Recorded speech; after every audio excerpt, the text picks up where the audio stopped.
बिस्मिल्लाहिर्रहमानिर्रहीम। नाज़रीन सलाम अलैकुम, मैं हूं आपका मेज़बान ज़ीशान अली। हमारी इस ख़ास पेशकश में आप सबका इस्तक़बाल है।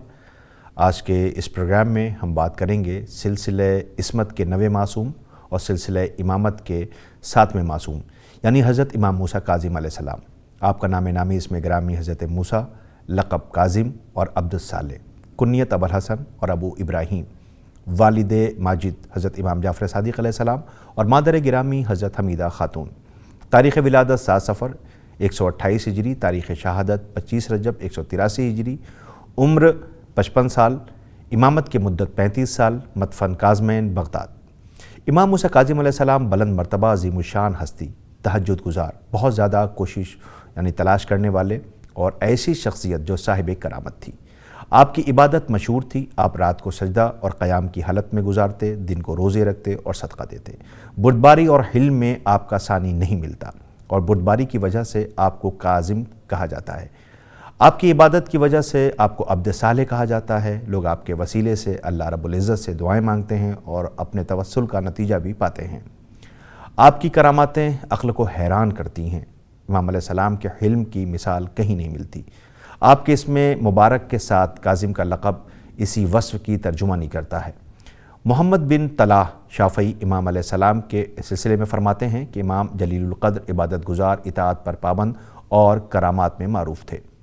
जब कोई आपके साथ बुराई करता, आप उसके साथ बदले उस पर एहसान करते, नेकी करते और जुल्म करने वालों को माफ़ कर देते। कसरत इबादत की वजह से आपको अब्दुस्सालेह का लक़ब मिला। लोगों के दरमियान बाबुल हवाए से मशहूर हैं। इमाम अलैहिस्सलाम की बारगाह में तवस्सुल करने से मुश्किलात आसान हो जाती हैं, हल हो जाती हैं। अल्लाह रब्बुल इज़्ज़त के नज़दीक आपकी बड़ी मंजिलत है। बनी अब्बास की हुकूमत के दौरान जब पूरी मिल्लत इस्लामिया में आज़ादी नाम की कोई चीज़ न थी, लोगों की जायदाद को बैतुल माल के नाम पर ज़ब्त किया जा रहा था और उसको अपने ज़ाती फ़ायदे के लिए इस्तेमाल किया जाता था। लोग फ़क़्र व फ़ाक़ा में मुब्तला थे, तालीम व तरबियत से बिल्कुल बेबहरा थे। सिर्फ उन्हीं चीज़ों का रवाज था जिससे हुकूमत का दबदबा बाकी रहे। लोग अपनी जहालत और नादानी की बिना पर कभी इमाम अलैहिस्सलाम की शान में गुस्ताखी करते, लेकिन इमाम अलैहिस्सलाम अपने अखलाक व किरदार से अच्छाई की नसीहत फरमाते। एक शख्स मदीने में रहता था और इमाम मूसा काज़िम अलैहिस्सलाम को बहुत अज़ियतें पहुँचाया करता। जब आपको देखता तो बुरा भला कहता। इमाम अलैहिस्सलाम के असहाब में से एक शख्स ने कहा कि आप हमें इजाज़त दें तो हम उसको कत्ल कर दें। आपने उसको निहायत सख्ती से मना किया। इसके बाद इमाम मूसा काज़िम अलैहिस्सलाम ने उसके बारे में मालूम किया तो पता चला कि वो मदीने के करीब में कहीं खेती करता है। इमाम अलैहिस्सलाम उसके पास पहुँचे, देखा कि वो अपने खेत में है। इमाम अलैहिस्सलाम अपनी सवारी के साथ उसके खेत में दाखिल हो गए। उधर से वो फारूकी चिल्लाया, अरे मेरी खेती को रौंद कर बर्बाद न करो। मगर आप उसे रौंदते हुए उसके पास पहुँचे और सवारी से उतर कर उसके पास बैठ गए। उसको खुश करने की कोशिश की, फिर पूछा मेरी वजह से तुम्हारी खेती का कितना नुकसान हुआ है। उसने कहा 100 दीनार। इमाम अलैहिस्सलाम ने पूछा ये बताओ तुम्हें इस खेत से कितने फ़ायदे की उम्मीद है। उसने कहा कोई आलिमुल गैब तो हूँ नहीं। आपने फरमाया ये सही है, मगर ये पूछ रहा हूँ कि तुम्हें इसमें से कितने पैदा होने की उम्मीद है। तो उसने कहा मुझे उम्मीद है कि इससे 200 दीनार आएंगे। रावी का बयान है कि फिर इमाम अलैहिस्सलाम ने एक थैली निकाली जिसमें 300 दीनार थे, उसे दी और फरमाया तुम्हारी फसल भी तुम्हारी है और जितने की तुम्हें उम्मीद है उतने की पैदावार होगी। इमाम अलैहिस्सलाम के अखलाक को देखकर वो फारूकी उठा, इमाम अलैहिस्सलाम की पेशानी को चूमा और दरख्वास्त की कि मेरी अब तक की ज़्यादतियों को माफ़ कर दीजिए। ये सुनकर आप मुस्कुराए और वापस हुए। रावी का बयान है कि शाम के वक्त जब इमाम अलैहिस्सलाम मस्जिद में आए तो देखा कि वो फारूकी बैठा हुआ है। आपको देखकर उसकी ज़बान से निकला, खुदा ही खूब जानता है कि वो पैगाम रिसालत किसके सिपुर्द करे। जैसा कि परवरदिगार आलम सूरह अनाम आयत नंबर 124 में इरशाद फरमाता है, और जब उनके पास कोई निशानी आती है तो कहते हैं कि हम उस वक्त तक ईमान न लाएंगे जब तक हमें भी वैसी ही वही न दी जाए जैसी रसूलों को दी है, जबकि अल्लाह बेहतर जानता है कि अपनी रिसालत को कहाँ रखेगा।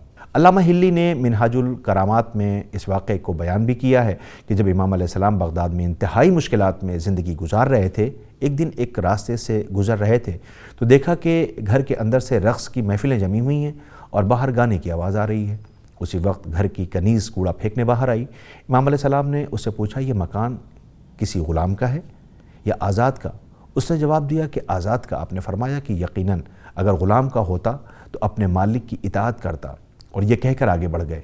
کنیز جب گھر کے اندر واپس آئی تو گھر کے صاحب خانہ نے دیر سے آنے کا جب سبب پوچھا تو اس نے پورا واقعہ بیان کیا کہ مالک کے دل پر واقعے کا اس قدر اثر ہوا کہ ننگے پیر دوڑ پڑا اور امام علیہ السلام سے ملاقات کر کے بارگاہ احدیت میں استغفار کیا اور تمام عمر واقعے کی یاد میں گزارے۔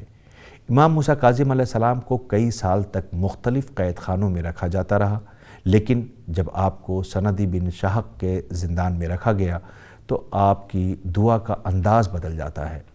علی بن ہاشم اپنے والد سے نقل کرتے ہیں کہ جب ہارون نے امام موسیٰ کاظم علیہ السلام کو زندان میں ڈالا تو آپ نے تجدید وضو فرمایا اور قبلے کا رخ کر کے 4 رکعت نماز پڑھی اور ہاتھوں کو بلند کر کے دعا کی، اے میرے اللہ مجھے ہارون کے زندان سے رہائی عطا فرما۔